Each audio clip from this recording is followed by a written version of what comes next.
To my channel Gyan Vigyan by AK. Today we discussed about class 12 physics chapter 1 electric charges and fields. Lecture 2. In previous lecture we discussed about the charges, its unit and properties. Today we discussed about the Coulomb's law, force between 2 point charges. जैसा कि हम लोगों को पता है कि charges में या तो रिपल्सिव नेचर होता है या तो अट्रैक्टिव नेचर होता है। जब सेम चार्जेस होते हैं क्या होता है? Same charges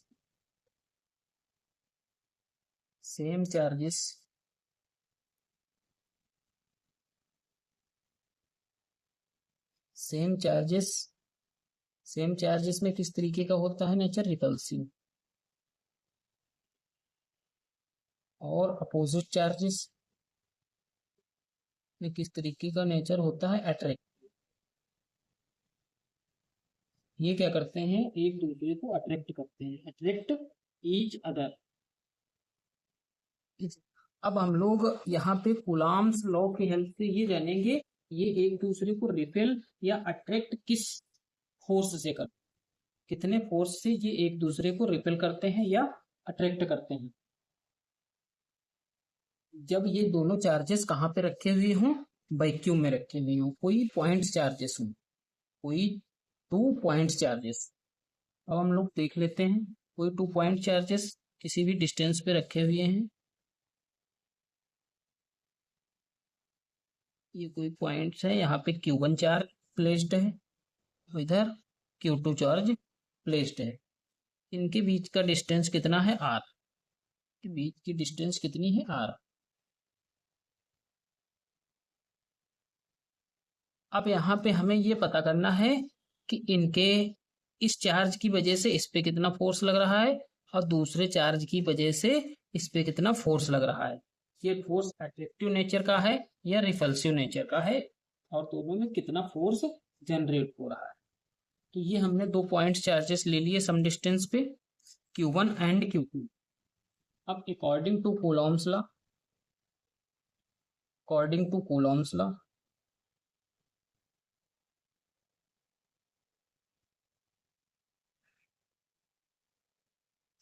according to Coulomb's law we can say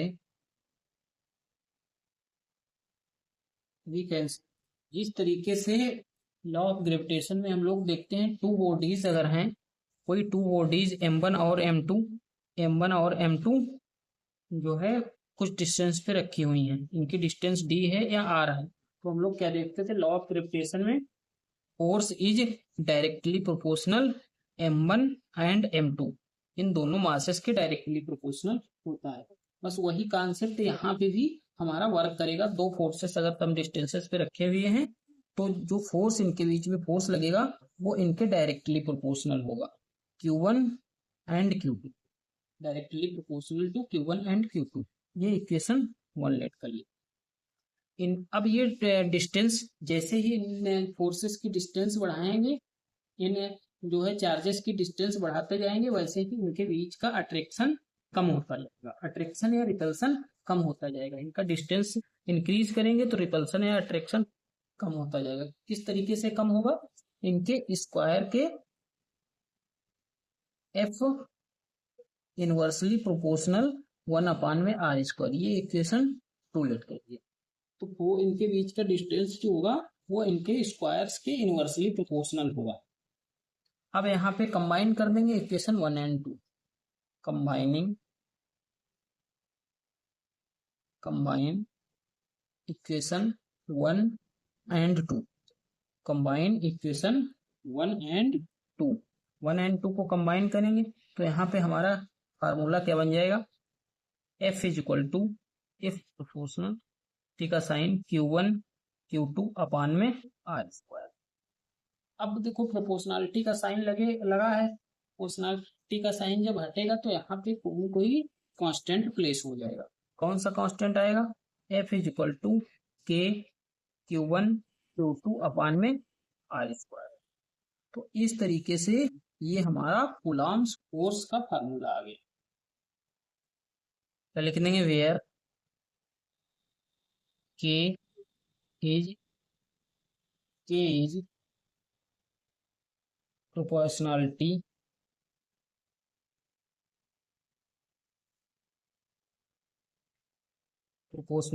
constant, proportionality constant, its value its value depend upon the medium, इसकी वैल्यू मीडियम पे डिपेंड करेगी। Value of K, here we see that for air and vacuum k is equal to 9 into 10 power plus 9 newton metre per coulomb square. यहाँ पे air है vacuum के लिए k की value 9 into 10 power 9 newton metre per coulomb होता है। F is equal to 9 into 10 power 9 Q1 Q2 upon में R square newton, ये फोर्स का हमारा यूनिट है।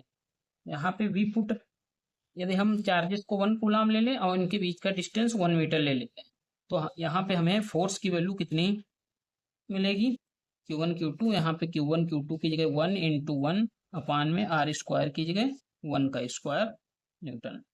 F इज इक्वल टू, ये तो सब 1 1 हो जाएगा, 9 into 10 पावर 9 न्यूटन। ये हमें दोनों चार्जेस के बीच जो सम डिस्टेंसेस पे रखे हुए हैं उनके बीच लगने वाला फोर्स मिल जाएगा।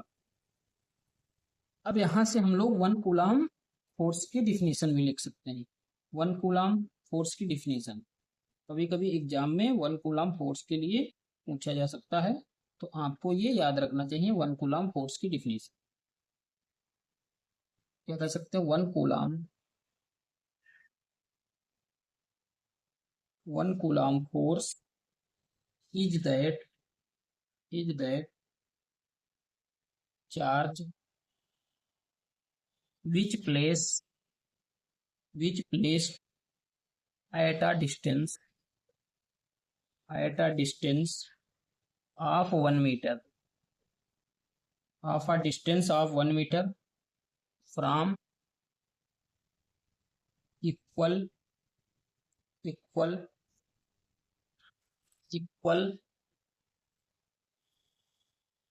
and similar charges, in vacuum or air,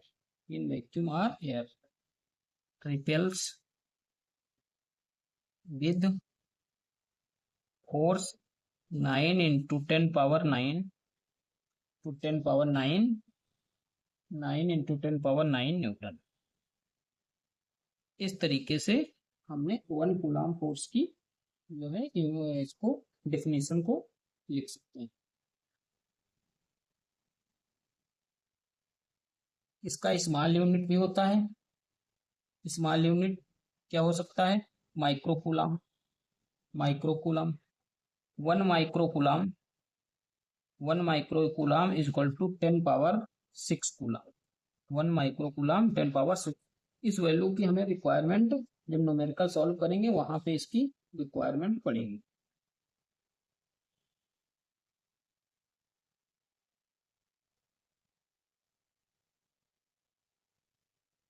तो ये वैल्यू हमें कहाँ से आई, तो इसको हम लिख सकते हैं F is equal to 1 upon 4 pi epsilon Q1 Q2 upon में R स्क्वायर। जब हम लोग इसको सॉल्व करेंगे 1 upon 4 pi epsilon 1 upon 4 pi epsilon not Q1, इसको जो सॉल्व करेंगे तो यहाँ से हमें वैल्यू मिल जाएगी 9 into 10 पावर 9। अब यहाँ पे देखते हैं अपसाइलन नॉट क्या है। Here we write 1 upon 4 pi epsilon naught is equal to 9 into 10 power 9 Newton meter square Coulomb square, where epsilon naught or epsilon zero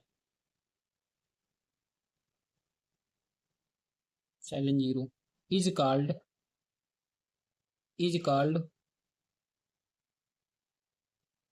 permittivity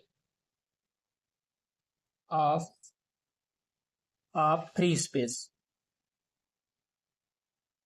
permittivity of free space.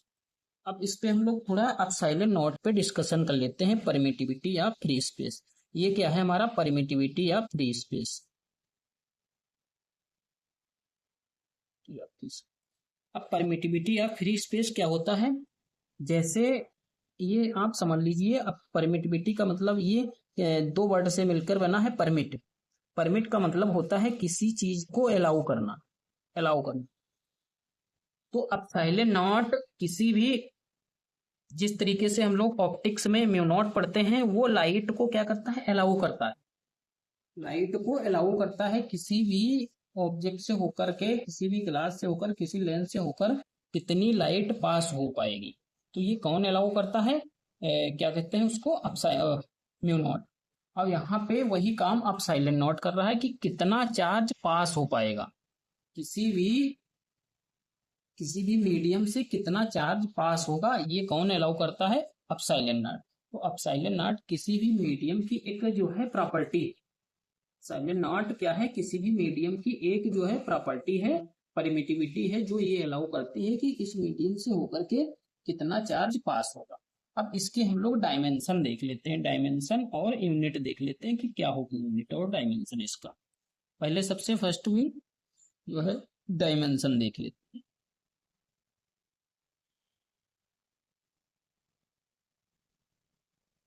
इसका dimension क्या होगा, find कर लेते हैं dimension. यहाँ से क्या होता है formula, F is equal to 1/4 pi epsilon naught Q1 Q2 upon में R स्क्वायर। तो यहाँ से क्या हो जाएगा, एप्सिलॉन नॉट हमें फाइंड करना है, तो 4 पाई तो कांस्टेंट टर्म है, तो यहाँ से लिख सकते हैं F R square upon Q1 Q2 is equal to one by epsilon naught. तो यहाँ से epsilon naught is equal to क्या हो जाएगा, Q1 Q2 अपान में F R square, Q1 Q2 upon में F R square. Q1 Q2 का डायमेंशन क्या हो जाएगा, 80 और इसका भी क्या हो जाएगा 80 अपान में फोर्स का ml T⁻⁻²। ये हम लोग क्लास 11th में इस चीज पे डिस्कशन कर चुके हैं डायमेंशन के बारे में। एल स्क्वायर, आर का क्या हो जाएगा एल स्क्वायर। अब यहां से देख लेते हैं, कुछ कट रहा है ऊपर नीचे, टी ये पावर ऊपर चला जाएगा, तो इसको हम लिख सकते हैं m⁻⁻1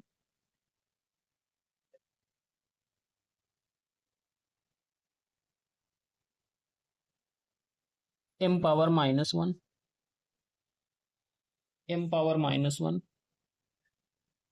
एल स्क्वायर और एल मिल करके एल क्यूब ऊपर जाएगा माइनस का 3 T⁻4 ए स्क्वायर।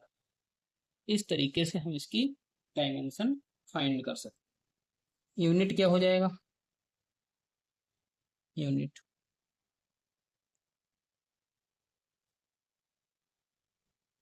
एम का kilogram, kilogram inverse metre cube second power 4 और MP, ये इसका हमारा यूनिट आ जाए। यदि इन्हीं चार्जेस के बीच में हम किन्हीं ये जो चार्जेस हमने रखे थे Q1 और Q2, इनके बीच में कोई जो है मटेरियल रखने, कोई मटेरियल जैसे ग्लास हो गया, ग्लास है या वैक्स या कोई पेपर, इस तरीके से रख दें, तब इनके बीच में कितना फोर्स जनरेट होगा, F equal to 1/4 pi epsilon Q1 Q2 upon में R स्क्वायर। जहां पे एप्सिलॉन को क्या बोलेंगे, एब्सोल्यूट परमिटिविटी। ये क्या है हमारा एब्सोल्यूट परमिटिविटी, एब्सोल्यूट परमिटिविटी। ये क्या आ गया हमारा absolute permittivity of a material या मीडियम।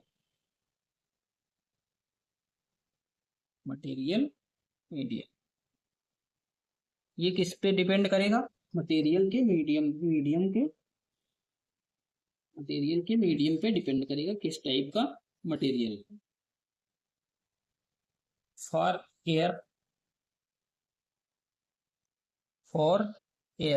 एयर के लिए एप्सिलॉन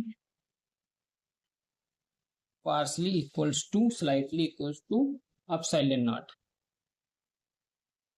और किसी भी मटेरियल के लिए क्या हम कह सकते हैं? एप्सिलॉन इज इक्वल टू के एप्सिलॉन नॉट। यहाँ पे हम लिख सकते हैं के इज इक्वल टू एप्सिलॉन अपान में एप्सिलॉन नॉट। ये रेशियो हम लोगों को याद रखना है। यहाँ पे क्या है? वेयर के हमारा क्या है? Dielectric constant. K is equal to dielectric constant. ये हमारा डाइलेक्ट्रिक कांस्टेंट। डाइलेक्ट्रिक कांस्टेंट भी बोलते हैं या इसको रिलेटिव परमिटिविटी भी बोलते हैं। क्या बोलते हैं? Relative permittivity.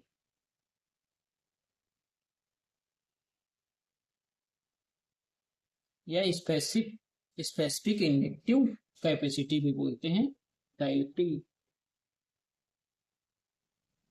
अब यहां से हमारा फोर्स का फार्मूला क्या बन जाएगा? F is equal to 1/4 pi epsilon naught के Q1 Q2 अपान में R²। ये कब है? जब कोई मटेरियल रखा हो मीडियम में। के की वैल्यू किसी भी डाइलेक्ट्रिक मीडियम के लिए ग्रेटर देन 1 होती है। ग्रेटर देन के ग्रेटर देन 1, इस तरीके से हम लोग कह सकते हैं। व्हेन एयर आर वैक्यूम के लिए के की वैल्यू इक्वल टू 1। ठीक है, इस तरीके से हम लोगों ने कूलॉम्स लॉ, कूलॉम्स फोर्सेस के बारे में जाना, जब दो चार्जेस सम डिस्टेंसेस पे रखे हुए हैं। अब हम लोग थोड़ा इसमें देख लेते हैं कूलॉम्स लॉ और ग्रेविटेशनल लॉ में क्या सिमिलरिटीज है, क्या डिफरेंस और क्या सिमिलरिटीज। एक तरफ डाल लेते हैं ग्रेविटेशनल लॉ। ये ग्रेविटेशनल लॉ है और ये आपका कूलॉम्स लॉ है। इनके बीच क्या सिमिलरिटीज हैं, एक बार इसको देख लेते हैं किस तरीके की सिमिलरिटीज इसमें। नंबर 1, फार्मूला दोनों का F is equal to G(m1 m2 upon में R²। और इसका फार्मूला क्या होता है? F is equal to 1/4 pi epsilon naught के Q1 Q2 अपान में R²। ये हो गया फर्स्ट। सेकेंड नंबर में क्या सिमिलरिटी है?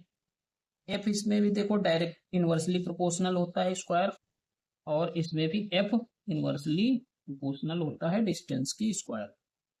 Third number. अब डिफरेंस इसमें क्या हो जाएगा?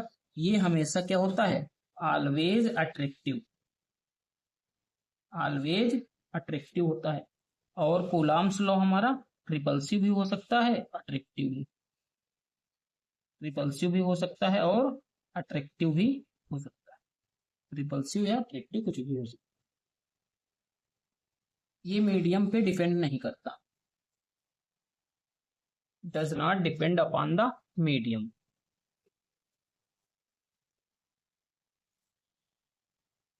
क्या हो जाएगा? Does not depend upon medium. ये मीडियम पे डिपेंड करता है। Depend upon the medium, depend upon the medium, ये मीडियम पे डिपेंड करता है। इस तरीके से हम लोगों ने जो है कूलॉम्स लॉ और कूलॉम्स लॉ के एप्लीकेशन से रिलेटेड और ग्रेविटेशनल और कूलॉम्स लॉ में सिमिलरिटीज या डिफरेंसेस के बारे में जाना। अब आगे देखेंगे कूलॉम्स लॉ का वेक्टर फॉर्म। वेक्टर फॉर्म हमारे एग्जाम्स में भी पूछा जाता है, तो इसीलिए उसको वेक्टर फॉर्म को पढ़ना जरूरी है। एक टॉपिक बीच में छूट रहा था, उसको देख लेते हैं। पॉइंट्स वाइज है importance of Coulomb's law. Point, ये Coulomb's law only valid for the point charges. क्या लिख सकते हैं, this law valid only point charge. ये सिर्फ पॉइंट चार्जेस के लिए वैलिड है। पॉइंट चार्ज मतलब जो बहुत ही छोटे चार्जेस हों उनके लिए सिर्फ वैलिड है। Number 2, for small distance, for small distance, small distance के लिए। नंबर 3, ये कहाँ पे हेल्प करता है, force between, force between, force between electrons with nucleus, force between electrons with nucleus, force between electrons with nucleus. इस तरीके से ये हमारे कुछ इसके एप्लीकेशन होगा, इंपॉर्टेंट होगा। अब देखते हैं vector form of Coulomb's law. Next क्या है हमारा, vector form, vector form of Coulomb's law.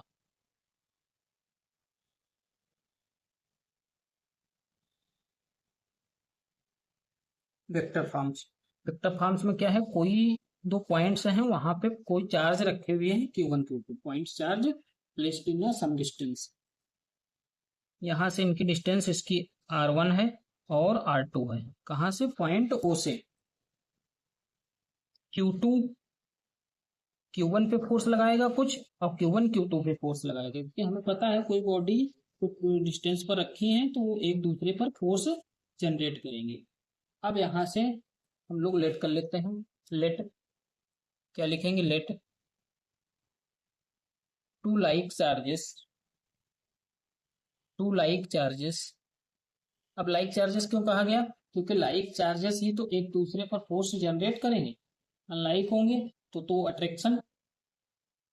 अब लाइक चार्जेस क्या है, एक दूसरे को रिपेल कर रहे हैं। ये इधर की तरफ फोर्स लगा के रिपेल कर रहा है, ये इधर की तरफ, इसकी वजह से इस पे फोर्स लग रहा है, इसकी वजह से इस पे फोर्स, रिपल्सन फोर्स लग रहा है। Charges, let two like charges Q1 and Q2, Q1 and Q2, यहाँ पे क्या है, Q1 Q2 greater than 0, are placed, are placed at point A and B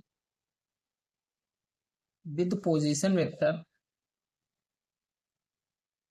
position vector R1 and R2। अब यहां से AB का डिस्टेंस हमारा क्या हो जाएगा, AB वेक्टर, AB वेक्टर क्या हो जाएगा, R2 minus R1, R2 minus R1।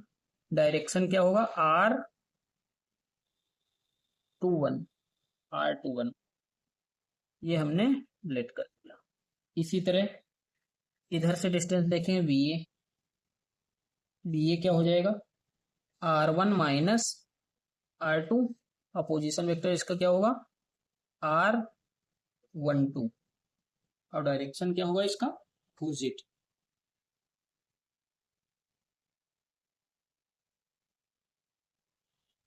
अब यहाँ पे देखेंगे R2 माइनस R1 या R1 माइनस R2 दोनों इक्वल हैं, तो यहाँ पे क्या लिख सकते हैं, AB is equal to R2 minus R1 equal to R1 minus R2। इसके इक्वल में हम लोग क्या डिस्टेंस ले लेंगे इनके बीच का, R डिस्टेंस पे, मान लो R डिस्टेंस पे, इक्वल टू R लेट कर लिया कि जो है इनके बीच का डिस्टेंस R है। तो यहाँ पे कूलॉम्स की हेल्प से Q1 पे लगने वाला force due to Q2, due to Q2 की वजह से Q1 पे कितना फोर्स जनरेट होगा, क्या लिख सकते हैं, F12 is equal to 1/4 pi epsilon naught Q1 Q2 upon में R², और ये डायरेक्शन रिप्रेजेंट करना है R12 कैप। एन कैप हमारा क्या बताता है, जिस तरीके से डायरेक्शन, उसी तरीके से आर कैप हमारा क्या बता रहा है, डायरेक्शन। अब लिखेंगे ड्यू टू Q1, Q1 की वजह से Q2 पे कितना फोर्स जनरेट होगा, 2 1, F 2 1, 2 1 का मतलब है 1 की वजह से 2 पे कितना फोर्स जनरेट होगा, 1/4 पाई Q1 Q2 में R² और R21 कैप। ये इक्वेशन 1 है, ये इक्वेशन 2, इक्वेशन 1 और 2 लेट कर लिए। वेयर R12 क्या है हमारा, is unit vector, unit vector along R12 along क्या डायरेक्शन, बी से ए की तरफ, बी से ए अलोंग बी ए। तो यहाँ पे हम R12 Kaif is equal to क्या लिख सकते हैं, R12/mod ऑफ R1। देखो हमें फर्स्ट ईयर में क्लास 11th में हमने पढ़ा था N cap is equal to N/mod of N, N cap is equal to N/mod of N। ये क्या रिप्रेजेंट कर रहा है, इसकी डायरेक्शन। तो यहाँ पे R12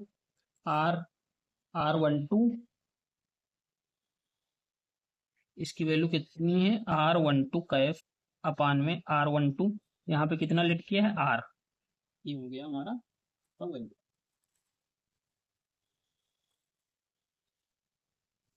अब R12 की वैल्यू इसमें हम लोग पुट कर देते हैं, R12 की वैल्यू इक्वेशन 1 में पुट करेंगे, क्या आ जाएगा, F is equal to 12 is equal to 1/4 pi Q1 Q2 में R²। R12 की जगह क्या लिख देंगे, R12 वेक्टर में R। तो ये हो जाएगा R12 equal to 1/4 pi Q1 Q2 में R³ R12। ये हमारा क्या है, रिप्रेजेंट कर रहा है इसके डायरेक्शन, फोर्स की डायरेक्शन। इसी तरीके से हम लोग दूसरा भी सोल्व कर लेते हैं। ड्यू यहाँ पे लिख सकते हैं similarly the force acting on Q2 due to Q1 is, इसी तरीके से आ जाएगा F, यहाँ पे 1 2 था, यहाँ पे क्या आ जाएगा 2 1 is equal to 1/4 pi Q1 Q2 में R³ और डायरेक्शन इसका क्या आ जाएगा 2 से 1 की तरफ। ये इक्वेशन हमारी 3 है और ये इक्वेशन 4 है। अब यहाँ पे ओवरऑल हम लोग देखते हैं, फोर्स तो दोनों में सेम है, 1/4 pi Q1 Q2 1/4 pi Q1 Q2 बस यहाँ पे क्या है, डायरेक्शन एक फोर्स की दूसरे फोर्स से अपोजिट है। तो यहाँ पे क्या लिख सकते हैं, R21 is equal to minus का R1। तो यहाँ पे जो है पोजीशन वेक्टर की डायरेक्शन अपोजिट है। देन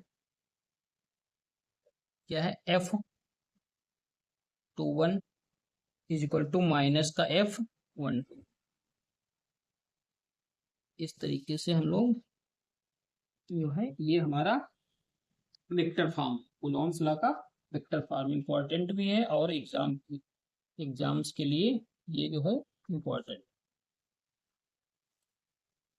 यहाँ पे हम लोग क्या लिख सकते हैं, F12 and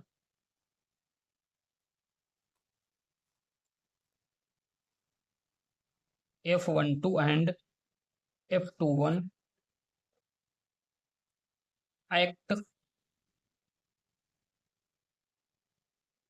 act opposite along line of joining, acts along line of the joining, line of joining two charges q1 and q2.